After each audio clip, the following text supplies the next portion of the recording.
Hello साथियों, नमस्कार। स्वागत है आपका एक और वीडियो में। तो आज बात करेंगे हम सीटेट जुलाई परीक्षा केंद्र में हुए बदलाव को लेकर के कि आखिर ये बदलाव क्यों किया गया। जो परीक्षा मोड में होनी थी उसको ऑफलाइन मोड में क्यों शिफ्ट किया गया, तो इस सब के पीछे का कारण जानेंगे कि आखिर ऐसा क्यों किया गया।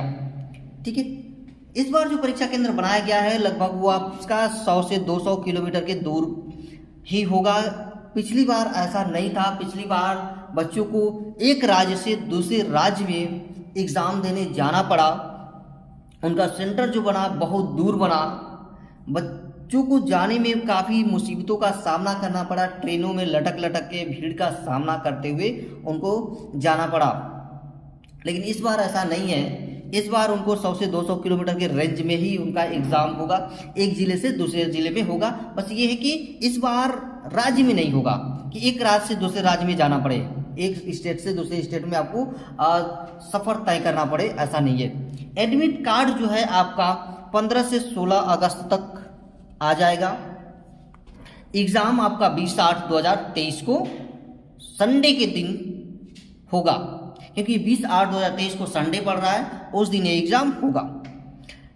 आखिर क्यों, क्या कारण थे इसके? तो कारण जानते हैं कि सीटेट परीक्षा जुलाई 2023 ऑनलाइन से ऑफलाइन मोड में क्यों शिफ्ट किया गया, इसके पीछे का कारण। तो पहला कारण जो है इंटरनेट सेवा का काम न करना। बहुत सारे सेंटर ऐसे थे जहां पर इंटरनेट ठीक से काम नहीं किया, जिसकी वजह से अभ्यर्थियों का एग्ज़ाम यानी परीक्षा जो था प्रभावित हुआ। उस चीज़ को लेकर के इस बार ऑफलाइन मोड में शिफ्ट किया गया कि भाई अब ऑफलाइन मोड में कौन सा इंटरनेट लगेगा, पेपर पेन उठाइए और OMR सीट पर भरिए।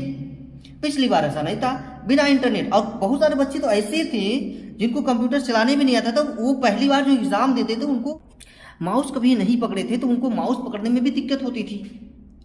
तो इसकी वजह से बहुत सारे रीजंस आए, कारण थे इसके पीछे शिफ्ट करने के। दूसरा कारण ये कि एक राज्य से दूसरे राज्यों में जाना परीक्षा देने, ये सबसे बड़ा कारण था जिसमें उनको बहुत सारे मुसीबतों का सामना करना पड़ा। तीसरा कारण ये कि परीक्षा में 1 महीना से ज़्यादा का समय लग जाता था परीक्षा को कंडक्ट कराने में। अगर 1 अगस्त को परीक्षा शुरू हुआ तो 1 सितंबर को जाकर के समाप्त होता था। ये बहुत बड़ा समय लगता था। उससे ऑफलाइन में क्या है, एक दिन में परीक्षा हो जाती है।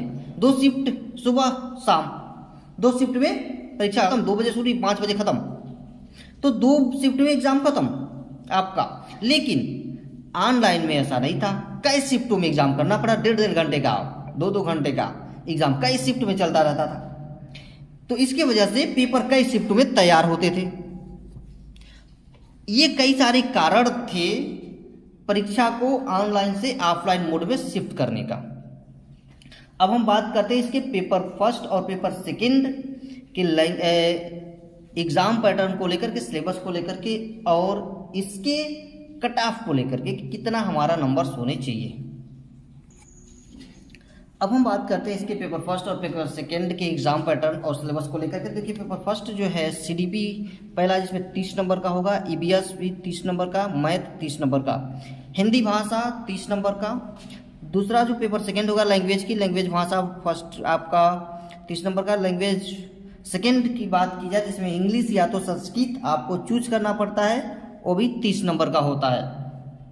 पेपर सेकंड की अगर बात करें तो पेपर सेकंड में भी CDP 30 नंबर का, सामाजिक विज्ञान है, सामाजिक 60 नंबर के होंगे ये, क्योंकि दोनों में से। और यहाँ पर मैथ और साइंस 30-30, ये भी 60।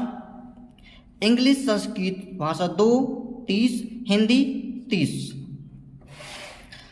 अब इसकी कट ऑफ की बात करें हम कि कितना नंबर चाहिए इसको पास करने के लिए, तो देखिए जनरल को कम से कम 90, ये देखिए 150 नंबर का ये पेपर होता है। ठीक है, इस 150 नंबर के पेपर में से जनरल को 90, OBC का 82.5 और SC का 80 और ST का भी 80 होना चाहिए, तो वो एग्जाम को पास कर सकता है। ठीक है, तो मुझे उम्मीद है कि ये सारी बातें आपको समझ में आ गई होंगी और आपके अंदर कोई भी डाउट्स नहीं होगा। तो चलिए आज के लिए इतना ही, मिलते हैं फिर हम लोग नेक्स्ट वीडियो में।